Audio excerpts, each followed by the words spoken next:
Greetings everyone, this is Joseph here once again bringing you another Microsoft Flight Simulator X video. But before we begin that flight video, I need to go over a few things and let you guys know how I'll try and speak properly. How I fixed the issues with recording software in Microsoft Flight Simulator X. Because this computer is used by multiple users for the last couple of years, I figured that there was probably a lot of unnecessary processes that were running in the background, and sure enough there were. So what I had to do is I had to create a second user account and basically make the computer reset itself and start off fresh with a fresh account and basically reset all the factory defaults to their original settings. After I did that, I was able to go into Microsoft Flight Simulator X and start the Xbox Live recording software and adjust the settings to my preferences. So if that's what's causing the clicking, then that's what I did to fix it, and hopefully it'll fix it for you. If not, then keep trying, but I at least figured out what was causing the issues. So without further ado, I'll go on and meet you guys in the virtual cockpit of our new aircraft that we're going to be trying out, which you've already seen a picture of on my desktop. We're going to be operating the Havilland 88 Comet from 1934-35. It's during the International Air Races series.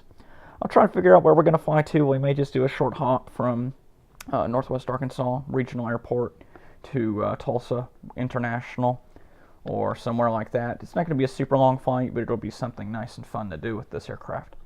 So, I'll meet you guys there. See ya. Finally, we are back in Microsoft Flight Simulator X. It has taken a far too long amount of time to work through all of the bugs in Microsoft Flight Simulator X and just Windows 10 in general. I have my old Windows Vista computer that I can do video editing in if it's necessary. But today we're going to be operating a Royal Air Force de Havilland 88 Comet from Bentonville Municipal Airport to Tulsa International. This aircraft was flown in the early 30s all the way up to World War II. And they're powered by two straight six engines. I'll have to give you the description of history in the description box below. Because I just don't want to really go through the pain of researching the aircraft all the way through in one sitting. So today's going to be a little bit more laid back. I will do history flights in the future. Might come back to this airplane and give you a good scoop on what the history of this aircraft is. But today I just want to sit back, relax, enjoy a leisure flight in an old radial, or in this case inline engine aircraft, and just have a little bit of fun, because it's been a while since I've been in Flight Simulator and I just want to get back into the hobby. So let's go and climb into the cockpit and start this airplane up, shall we? So it's a two-seater. You've got one person, which is the pilot, and then you've got your radio operator or passenger, whichever you want to call it. We'll say it's the radio operator in this case. He can control the throttle and fly the airplane if it's necessary to give me a break, but let's go on and ask him to get our takeoff clearance, or excuse me, our taxi clearance, and we'll get on our way. So, let's see, I need my GPS. It looks like we're going to be departing to the west. Springdale ground, Kilo 5088, ready to taxi, west departure. Kilo 5088, taxi to and hold short of runway 36 via taxiway. Contact tower on 118.2 when ready. Taxi to and hold short, runway 36 via taxiway. Kilo 5088. Alright, we got our taxi clearance, so let's go on and start up and get on our way.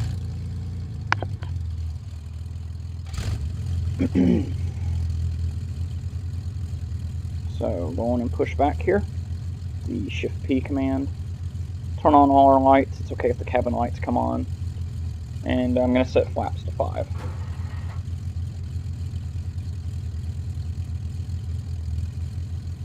This is a tail dragger aircraft, but it does have differential brakes, so it'll make taxiing a little bit easier. I'm going to request assisted taxi just to help us get out of here quicker. Looks like they're going to have us taxi to the right, so that's what we'll do.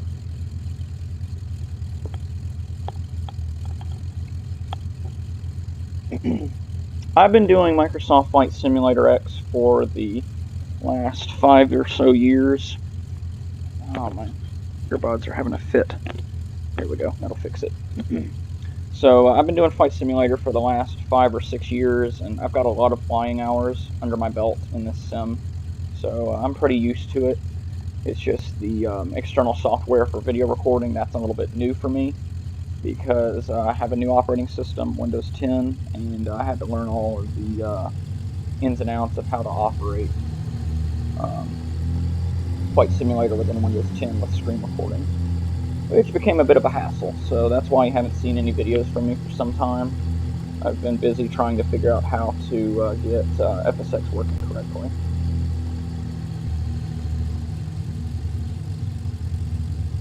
This is one heavy bird, I'll tell you that right now. It takes a lot of work to taxi this airplane.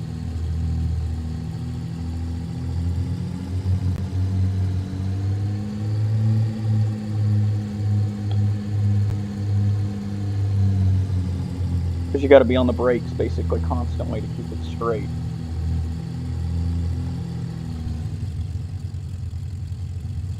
It's a very long aircraft. Now, if you've watched the movie Planes, you're probably familiar with this aircraft with the British Flying Jack paint scheme. He was the British air racer in the Around the World Cup in the first movie Planes. If you haven't watched that, I suggest you watch it because it's a pretty good movie from Disney, but it'll give you an idea of what these aircraft's original design were for. They were designed as a international air racing plane. That's one of the things I do know about its history.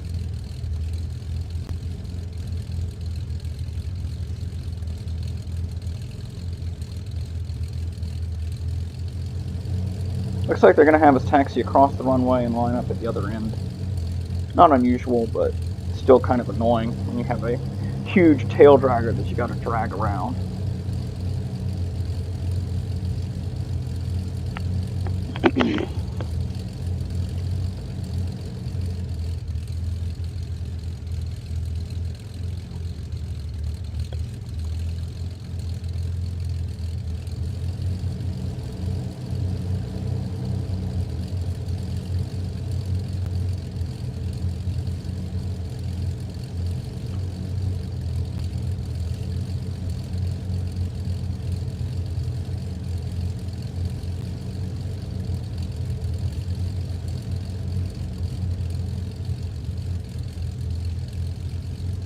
Goodness, this taxi sure is difficult. I'm making it look easy, guys, but I'm literally having to physically concentrate all my effort into keeping this airplane from basically doing a 360.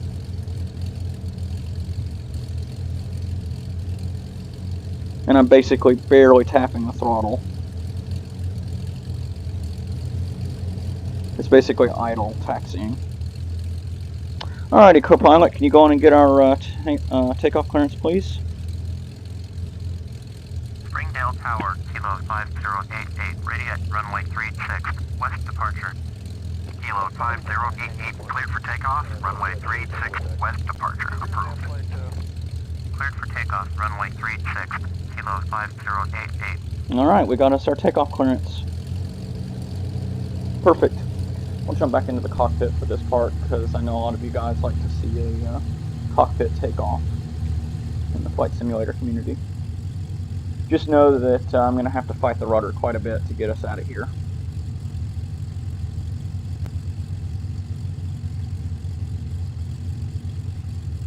Okay, let's see how we do.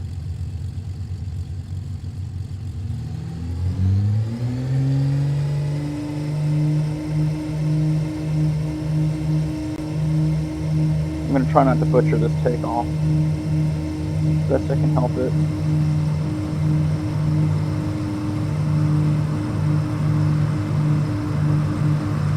Turn our GPS on.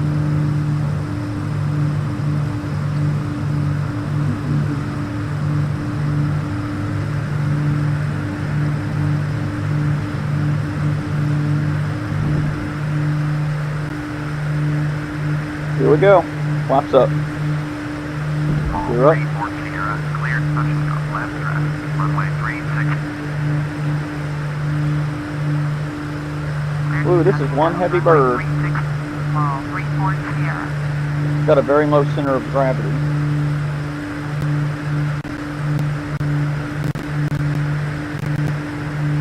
Glad I cleaned up my gear and everything as soon as takeoff. Otherwise, things definitely would have gotten a lot more difficult to take off.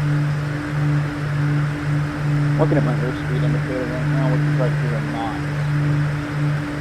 Yeah, we're doing okay in airspeed for now, but that was quite the takeoff.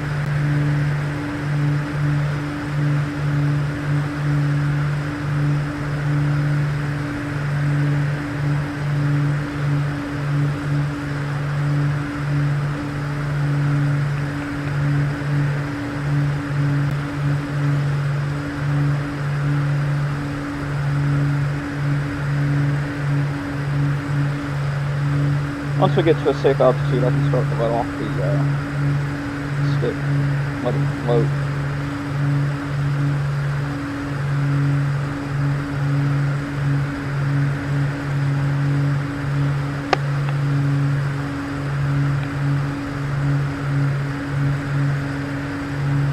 Just going to get a flyby.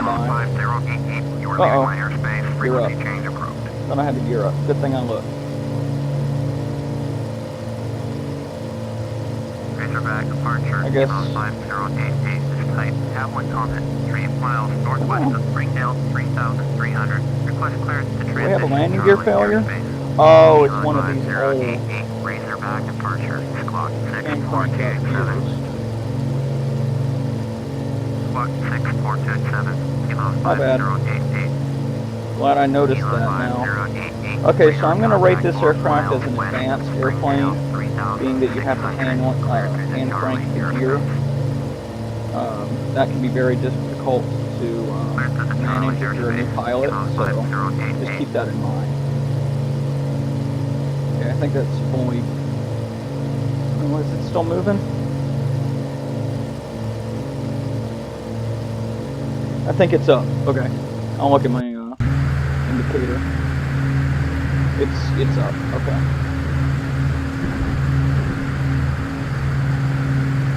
Yeah, it'll say green when it's locked.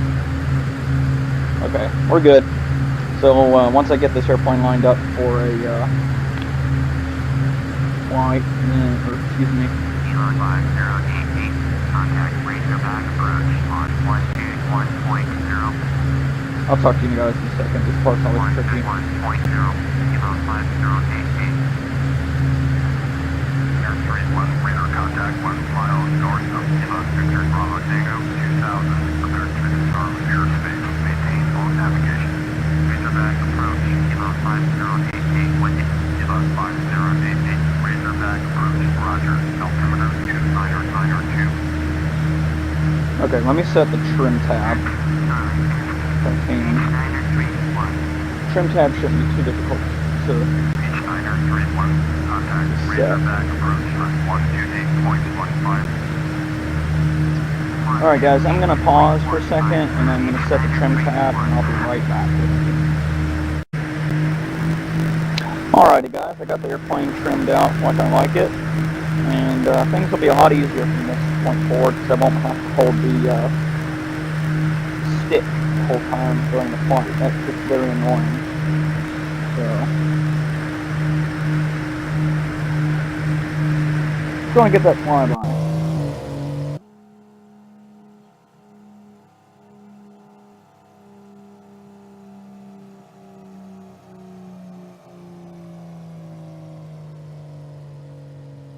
Beautiful airplane.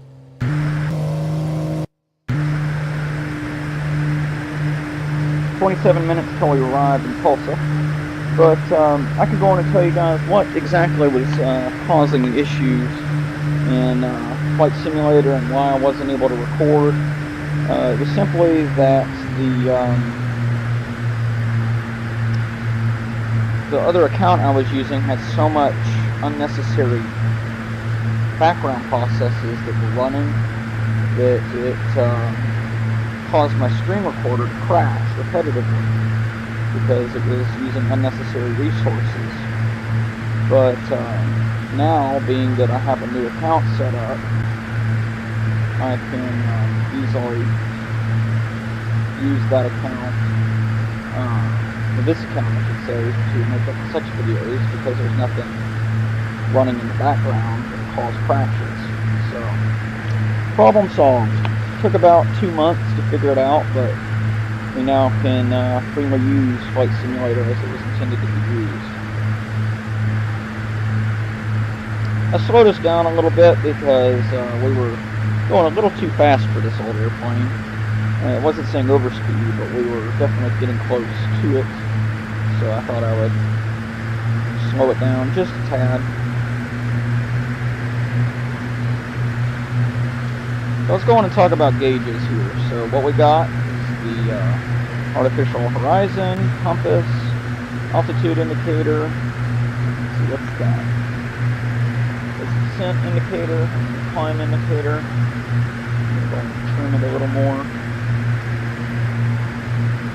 Speed indicator in knots. Your area of attack left or right on rudder or aileron. More gauges. These are your RPMs. For your engines, you got turbo boost, so you have a turbocharger or supercharger. For oil pressure, oil temperatures.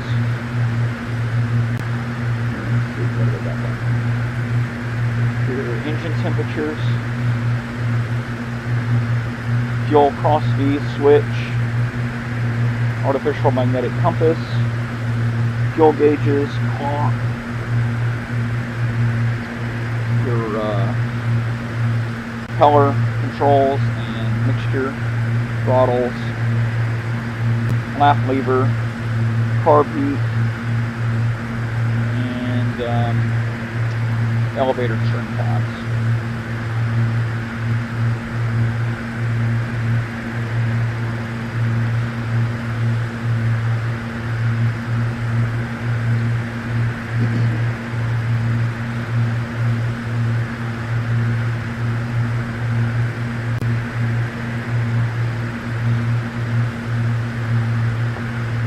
Oh yes, and up here you've got your cylinder head temperatures.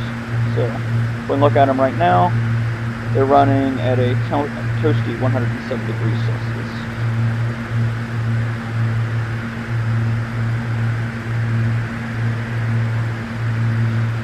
The main gauges I keep an eye on are revolutions per minute, engine temperature, engine pressure, altimeter, descent and climb indicator, and my airspeed. And then just kind of manage the throttles and everything accordingly. Because I don't want to go too fast and I don't want to go too slow.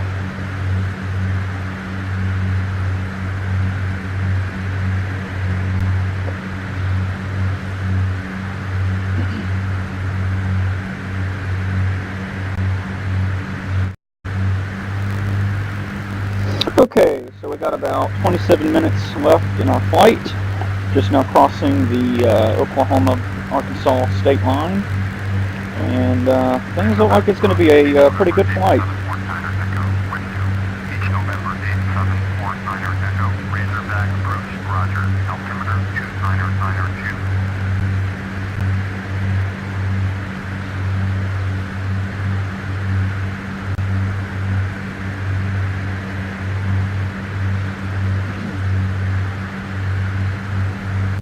Let's explore the exterior of the airplane real quick. I'm going to keep my map open, but we'll do it as a real small window.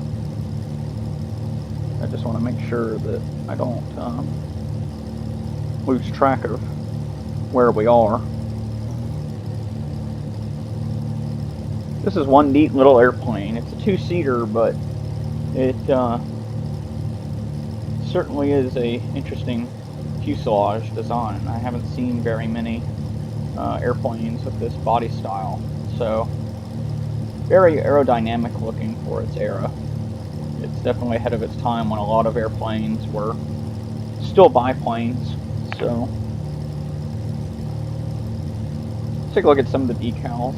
There's our tail number, K5088, which is probably editable if you were to go into the Flight Simulator X tools, and then K5088 is just the same. What's the little texture near the cockpit? Just a flag? Yeah, it's just a flag. That's neat, though. That's one neat texture design. About 25 minutes left in our little journey, but this is definitely relaxing. I've needed a proper flight simulator flight. It's been too long. Kind of descending though, so I'm gonna trim it out a little bit and give it some throttle. Just kind of try and keep altitude up.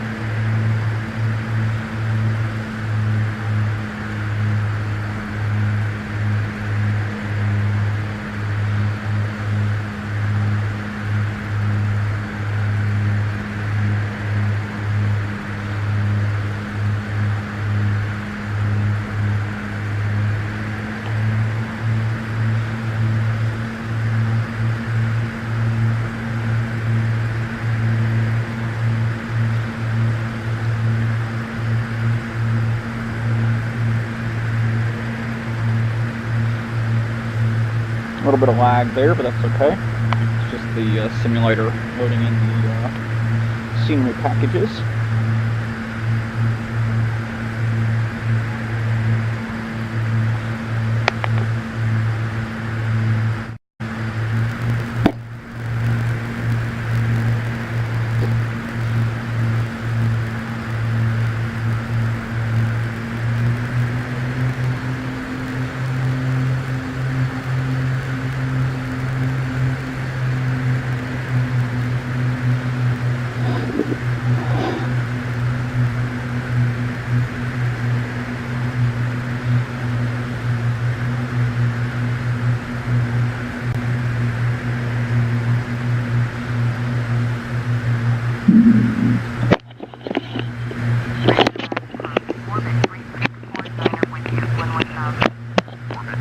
Alright, when we get closer, I'm going to have my co-pilot locate where the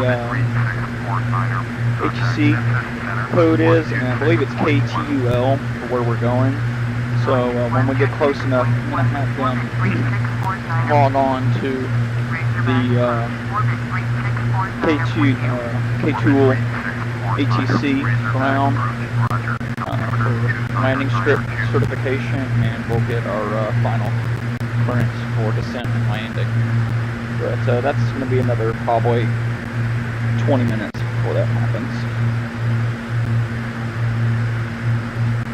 Orbit 3649er, contact entrance center on 126.1. Sure is busy today on this departure frequency. Orbit 3649er with you, 11000. Orbit 3649er, Razorback approach, roger, altimeter 29092. Orbit 3649er, contact entrance center on 126.1. 126.1, orbit 3649er.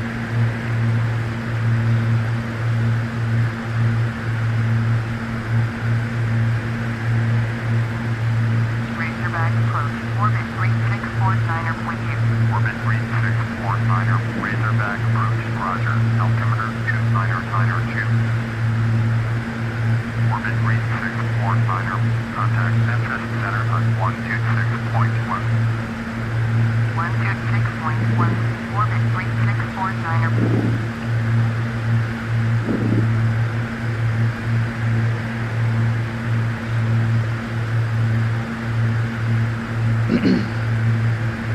Razorback approach, orbit 3649er with you.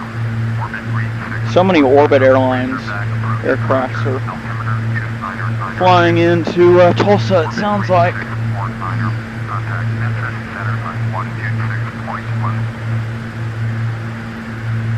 126.1, orbit 3649er.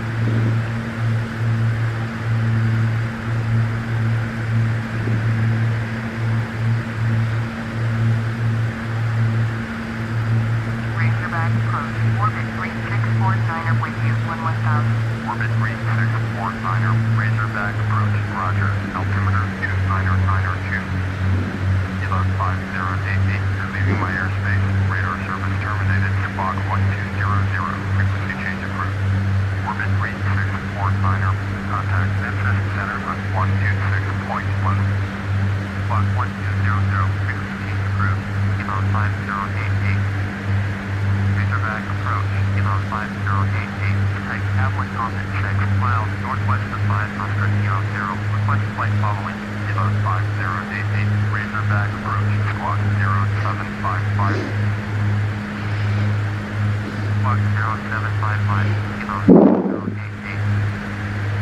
Kilo 5088. Radar contact 7 miles northwest of 5 Oscar Kilo 0. 7600. Altimeter 29902. Copy. Kilo 5088.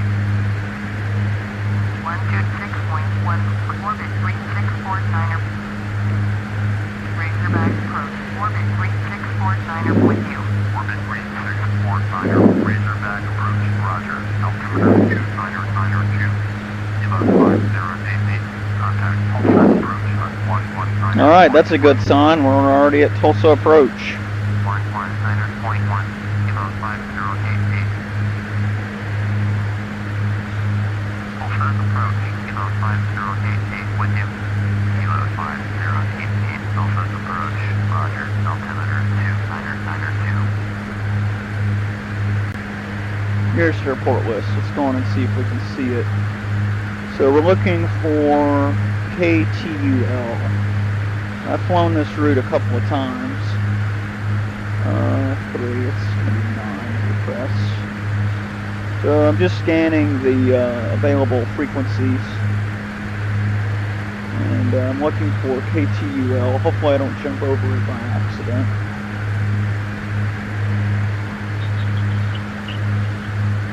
We may be still too far out. Yeah, we're going to be too far out. Unless I jumped over it. I'll scan the frequencies again. Because there's Smith, which is a major frequency.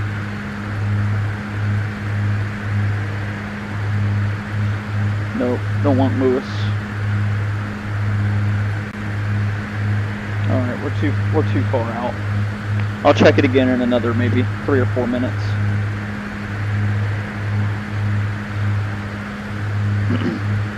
I was tuning the COM 2 frequency.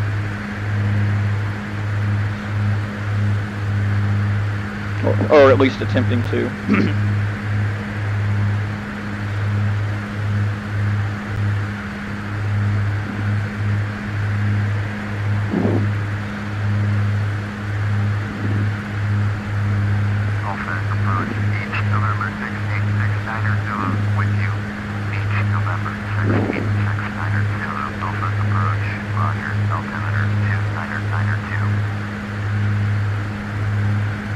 Oof. Cramp. Ouch. Right in the thumb, too. That hurts. It's a first for me, having a thumb cramp. That hurt, though.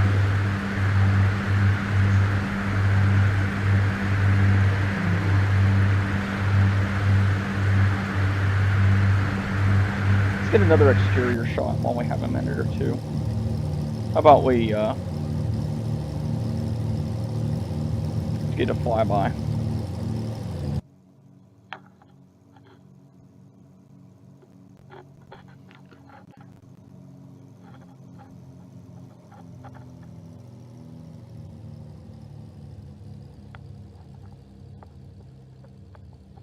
Okay, so I can actually explain something real quick.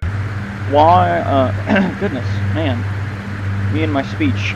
Why it's so difficult to taxi this airplane is because instead of it having a wheel on the tail, it has what's known as a ski, which is just a metal flange that sticks out from the rear of the airplane, and it has to drag that metal rod across the ground, and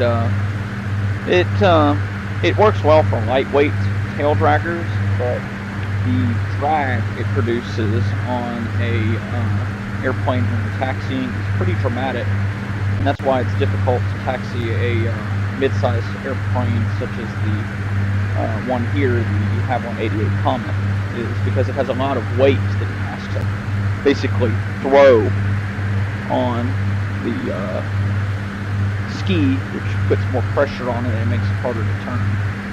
So, right about the 15-minute mark, I'm going to scan the airports near me and hopefully we find what we're looking for.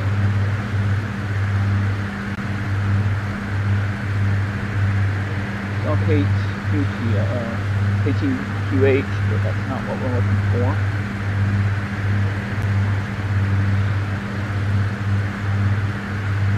Looking for ones with the letter K in front of it. Let's see K, then. Okay, so that's hat box.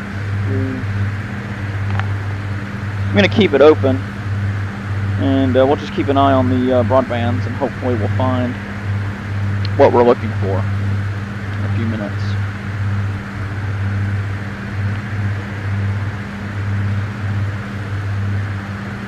Because, let's see. We're getting pretty close. Once we reach the Tulsa sector, then it's definitely going to pop up, because that ring is what we're looking at, and that's the airspace frequency that you have to tune to whenever you enter the airspace frequencies, or the restricted airspace, forgive me. Man, it has been too long since I've flown in FSX that I'm kind of rusty on some of the terminologies. Goodness.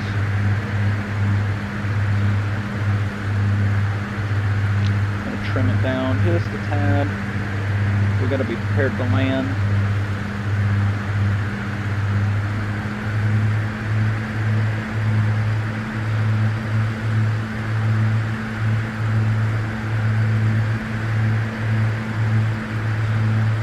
There's a pretty good size either airstrip or city down there. Patch. Don't know if you can see it, but I can. I'm going to be flying right over it, basically. 12 minutes.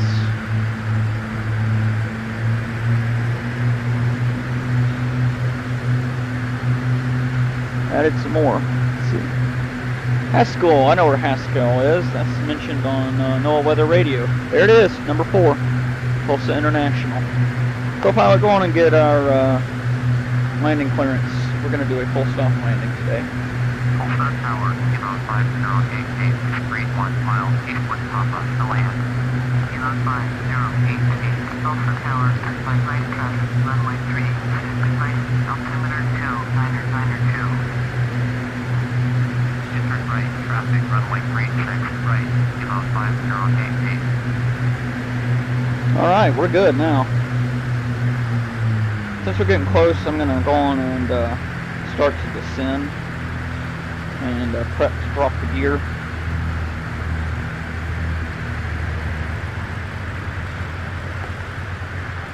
I just want to go on and bleed off some of this altitude because we are pretty high up. I want to get below the clouds if I can help it.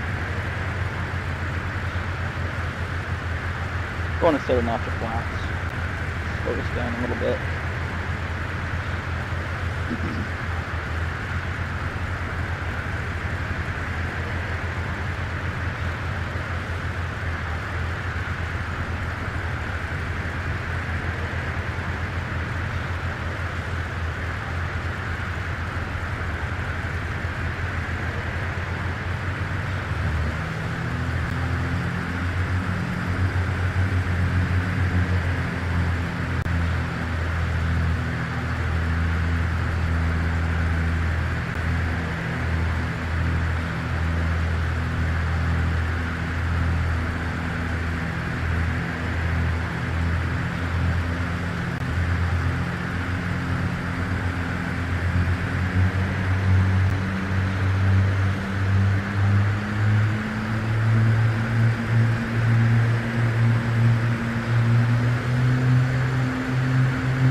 bit.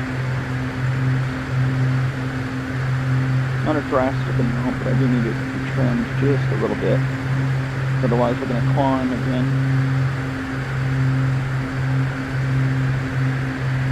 We don't need to climb. Go on and set the gear lever to down. Let's see, is that down? Yep, okay. And when we're ready, we'll drop the gear. We're going to have to do a diagonal approach. So if you look at the GPS, you see those two green bars. The runways are running from the north and south pinpoints, and we're coming in from the west. So we're going to have to do a U-turn approach, which isn't too difficult, but it offers a good challenge when you're flying a tail dragger. And we'll see how things go. So the reason why I won't drop the gear until we're basically lining up is so that I can reduce as much drag as possible.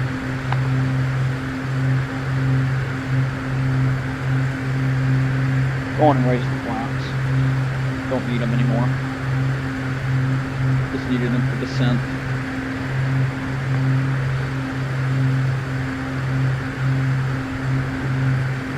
We will reactivate them once we drop the gear, though.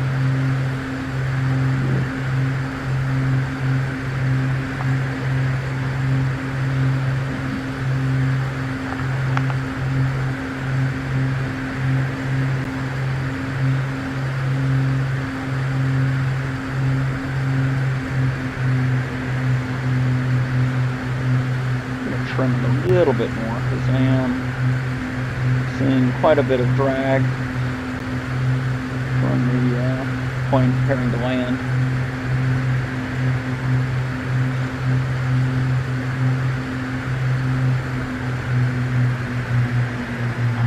About 5 minutes out.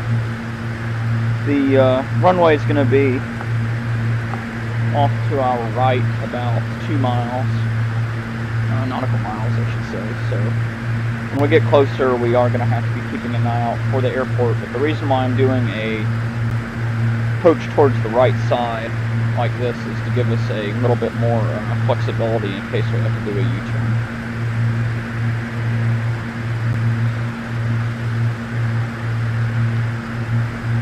And do a circle around like I've had to do in the past. I've had to do circle around approaches at this airport, especially when it gets busy.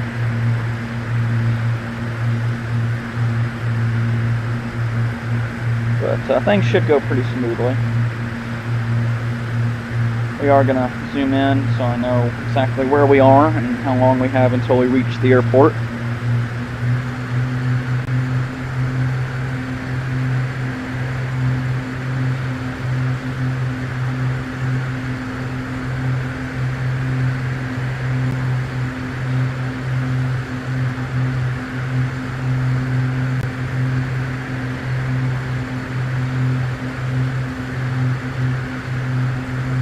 When I said it was to our right, I meant to say it's going to be to our left. I apologize. That was a navigational error there. I was just paying more attention to where I literally am located rather than looking at my instrumentation. So it's going to be about 2.8 miles outside to our left.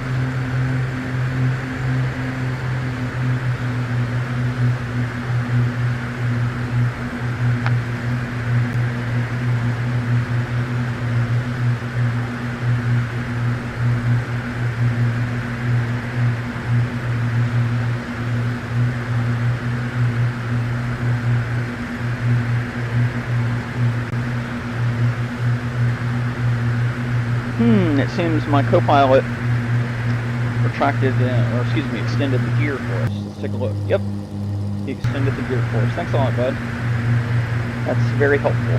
That'll speed up our initial approach.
airport's basically right in front of us right now.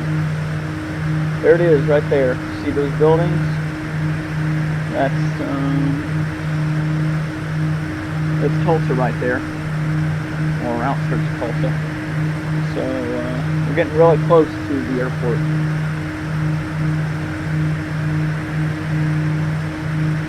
The airport's basically right in front of us. I'll show you outside. There's the airport right there. So we're basically on final approach at this point. They've already got preliminary descent clearance for the restricted airspace.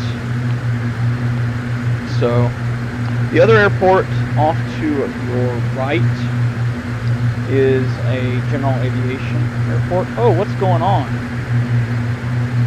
Oh, the autopilot automatically engaged. First thing you always want to check when your airplane starts to tilt is if your autopilot is accidentally engaged. I'm going to set 2 flaps notches, so 1, 2, and that might actually be fully down. Let's see. Yep, that's going to be full down flaps. It looks like. Nope, there's one more notch. Just wanted to make sure. I knew there was one more notch. So they asked us to approach on runway 36 right, which is the one where the airstrip beacon is at, which is the white light that you're seeing. That's the smaller airstrip. It's traditionally used for small regional flights, but in this case we're a small GA flight coming into Tulsa.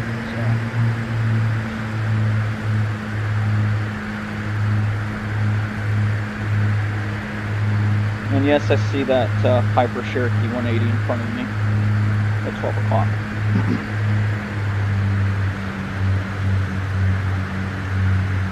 Flaps down.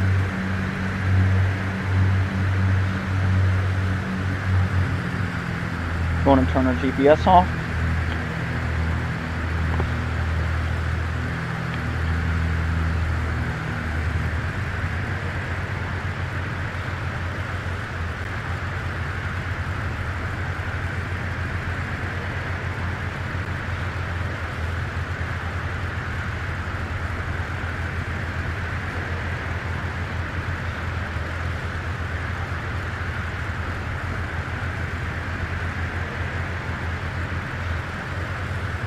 Hopefully they give us landing clearance. We're getting close. I absolutely hate it when an airport says that you're cleared to approach and then you have to do a circle around. It's always a pain. Especially when you're in an old airplane like this. Alpha Tower 13964 at runway 36, right, ready to take off 5 marks and land. Warp 3964, cleared for takeoff, runway 36, right. Takeoff, runway 36, right, 13964.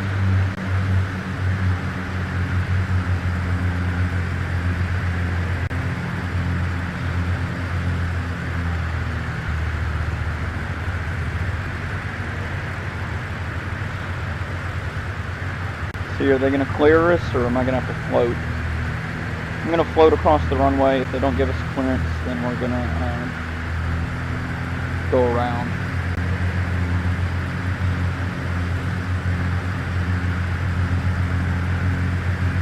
I haven't gotten clearance yet, so I got to float.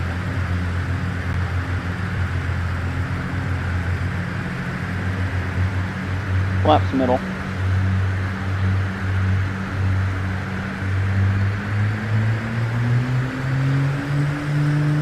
Alright, we're going to circle around.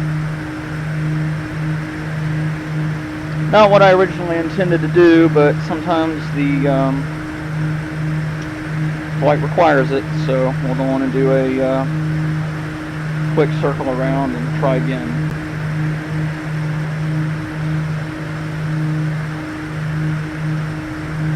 Gear up.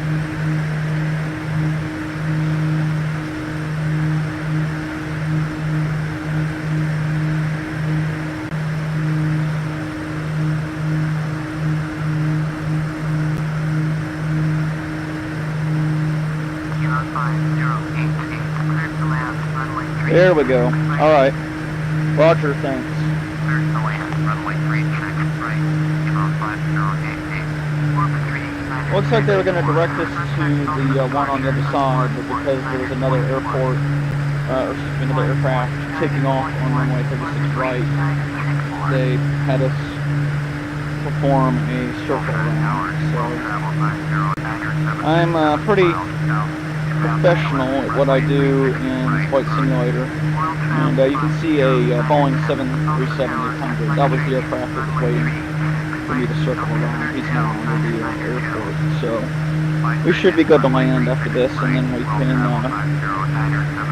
taxi on in and shut off the aircraft. So could have been a lot worse, but we should be good.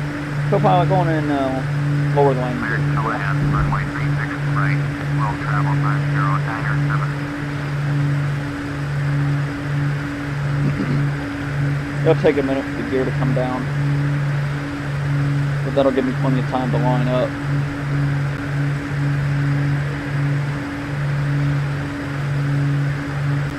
There it goes. Flaps full. Thanks, co-pilot, for turning the interior cabin light off. That's helpful.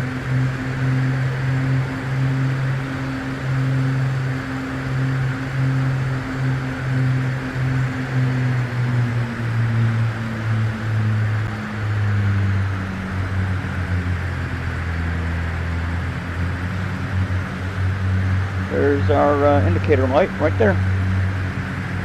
That's 36 right.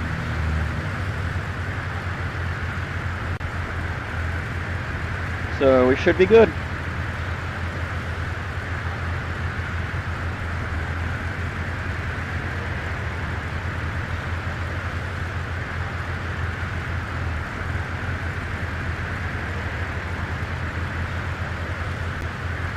Yeah, they're a long ways out, that 737. Hopefully they don't ask us to go around. Excuse me, that's an Airbus. I'm going to kind of try my best not to butcher this landing. Hopefully I can try and land it close, if not on the line. Not going to be perfect, but here we are. We're in Tulsa. Ooh, that rudder is tight. That's one tight rudder. Going around, world travel 50907. Thanks for having them go around. World travel 50907. Contact Tulsa approach on 119.1. Yeah, this airplane needed this huge runway to Going stop. at 119.1, world travel 50907. That loud crash you just heard was the exit runway when able. What was that? That was the rear ski. We're just going to taxi on down to the end of the runway here, and we'll be off y'all's runway. Flaps up.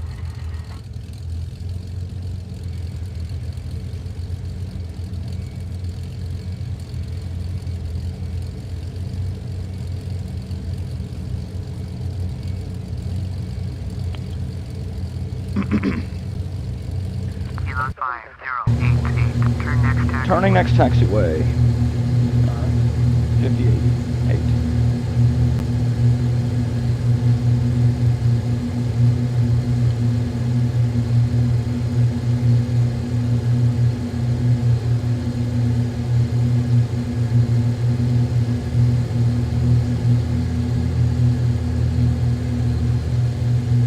Kilo 5088. Contact ground on 121.9.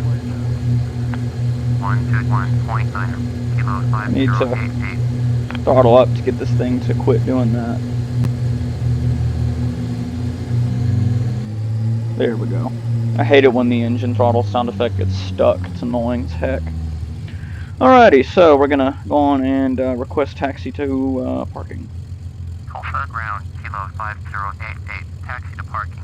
Kilo 5088. Taxi to general aviation parking. Using taxiway Echo 2, Foxtrot 1 Kilo, Whiskey. Taxiing to general aviation parking via taxiway Echo 2, Foxtrot 1 Kilo, Whiskey. Kilo 50. Alrighty guys, well we've made it to Tulsa. All in one piece. So flaps all the way up. He set it to 5 for us while we were on the runway, just in case we had to do a emergency takeoff.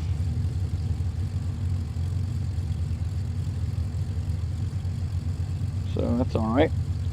But yeah, that's the de Havilland 88 Comet. I'll leave a link in the description if I can find a link for it. It's a great freeware mod, and I hope you guys enjoyed the flight from KXNA to, or excuse me, not KXNA, the Bentonville Municipal Airport to KTUL, Tulsa International. I'll stick with you guys with the video recording until we shut down, but I don't really have any other comments other than I'm glad to be back and glad that I got all the issues squared away, and hopefully we can continue this series in the future. I'll try and do a flight video maybe once a week. I'll see when I want to set the schedule up. It may be every Saturday. That's what I'm going to go for now. I'll leave a notice in the description, or I'll make a notice on it on the next flight. So next weekend, or yeah, just a few days until Christmas, so don't know if I'll do a video on Christmas Day or not. We'll see, or Christmas Eve, but I'll let you guys know in the future. So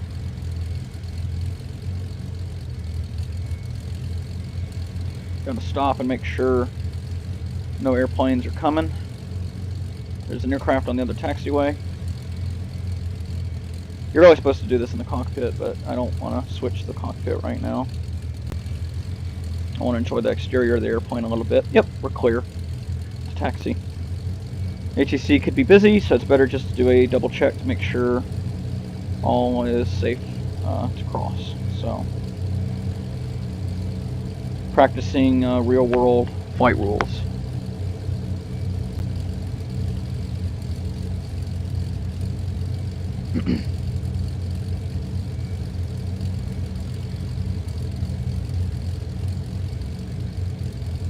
Tell you what though, that spring or flange tail wheel sure makes it difficult to keep this airplane straight.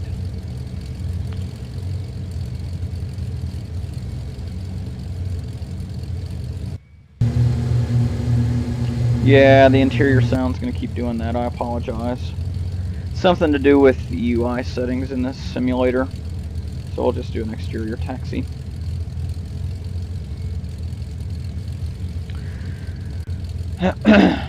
So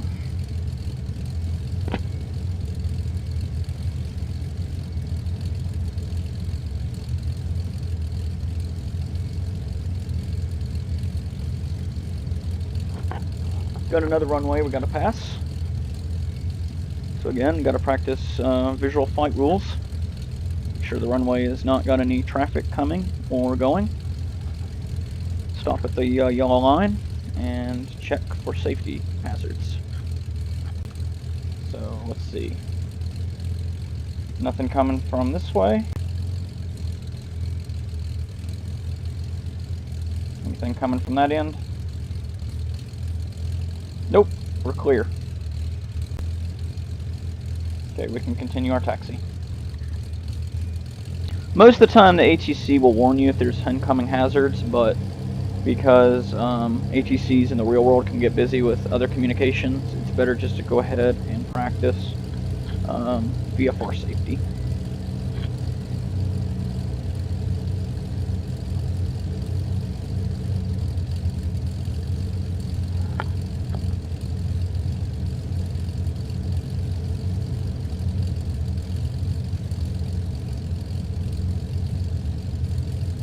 We have one more runway we gotta pass before reaching general aviation parking.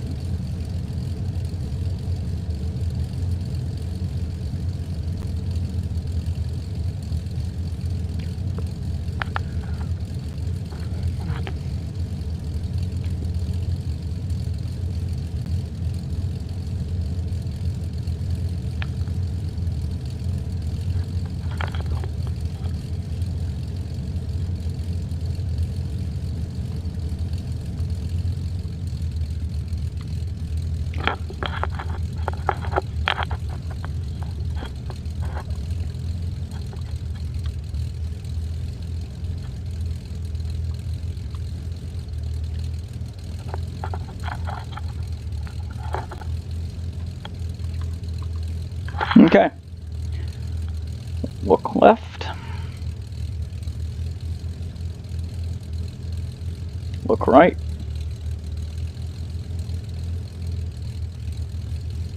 Alright, no traffic. We're clear.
Taxiing in this airplane can be very difficult, but I think I've pretty much got it mastered. It's pretty good. It's not as hard once you learn how the brakes handle. Brakes are always the hardest part. Here's our parking space, so we'll kill the lights as I line up with the taxi parking grid. At least a little bit. I'm not the best at parking these big old airplanes, but I'll give it my best shot. That's all I can do. That should do it. Turn off progressive taxi. Nope, don't need taxi options. Oh, goodness gracious. 8.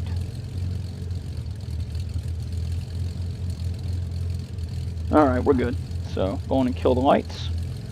And shut it down. So, yeah, that's the de Havilland 88 Comet from Bentonville Municipal Airport to Tulsa International. My name is Joseph Lenz. I have been your pilot for today. Hope you guys enjoyed. This has been a wonderful, wonderful flight. I'm so glad I'm back into the flight simulation community. And if you enjoyed this flight, be sure to smash the subscribe button if you haven't already. Press the notification bell and give it a like and do whatever else you're gonna do. So I'll see you guys in the next one.